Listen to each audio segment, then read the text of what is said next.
Alors, pourquoi avoir fait cette opposition entre le 92 et le 93? Cette opposition, elle nous permet de montrer qu'il peut y avoir un lien entre la participation électorale et la structure sociale. Et plus précisément, il peut y avoir un lien entre la participation et le degré d'intégration sociale. L'intégration étant le fait d'appartenir à un groupe, d'y être lié. Et dans le cas de l'élection présidentielle dont nous parlions, le groupe, c'est la nation. Il semble que plus on est intégré, plus on vote. Ou plus une population est intégrée, parce qu'elle a des revenus qui lui permettent de facilement consommer, par exemple, ou parce qu'elle a des emplois qui lui donnent une utilité sociale, un but, plus elle vote, ou moins elle s'abstient de voter, et inversement. Focalisons-nous sur l'abstention.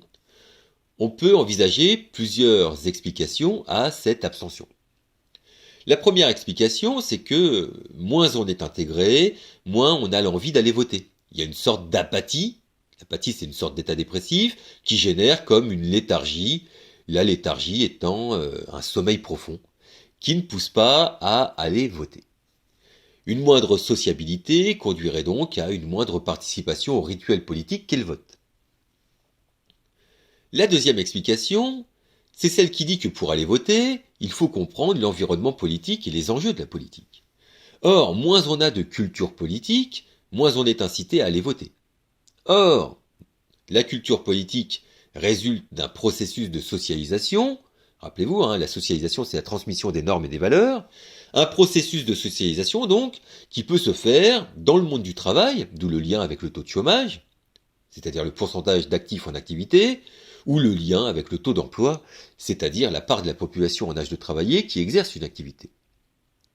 Mais la socialisation peut aussi se faire à l'école, pris dans un sens large, d'où le lien avec le niveau de diplôme. Évidemment, les deux explications se complètent et aboutissent à la même conclusion. Il y a une corrélation positive entre le degré d'intégration et le degré de participation. Plus l'intégration dans la société est grande, plus la participation aux élections est importante. Et inversement, il y a une corrélation négative entre le degré d'intégration et le degré d'abstention. Plus l'intégration dans la société est grande, moins l'abstention aux élections est importante.